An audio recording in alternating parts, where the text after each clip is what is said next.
We've heard practitioners refer to this pesky condition as dry eye, while others call it dry eye disease.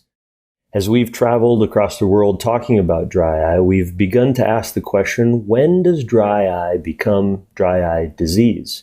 What are the differences between the conditions, and what are the differences between the treatments?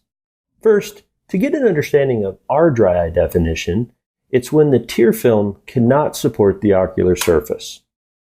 Dry eye is when a patient has this condition, but they can resolve it on their own without any use of any type of treatment. For instance, someone temporarily has symptoms of dryness for a day or two, and then it resolves on its own. Maybe they fly in an airplane or go to a dry climate. However, we see that the patient has a disease when this condition is chronic, progressive, and is damaging the body. In dry eye disease, we see that it becomes a disease when the tear film shows altered osmolarity or inflammation.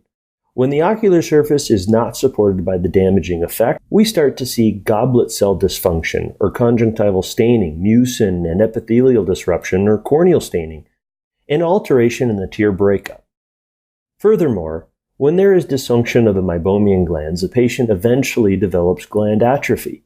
But first, the glands have to have altered function. Along with this altered function, we see a disruption of the oil production observed through calibrated meibomian gland expression and interferometry. By the time a patient has ocular surface damage or dysfunction of their meibomian glands, in our minds, they have passed from dry eye to dry eye disease. And as with any disease, they need to be treated to prevent progression of the disease, not just to improve comfort. For dry eye disease, our foundational treatments are ocular hygiene, T-cell mediated medications, and treatments that improve the function of the glands. For the majority of patients, when treated early in the disease process, they may not progress at all. For patients who have progressed without treatment, we need to facilitate more aggressive treatments in addition to our foundational treatments.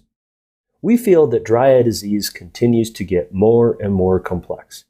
Simplify the process. First, is it a disease or not? If it is, treat to halt the progression, then target the effects of the damage already done.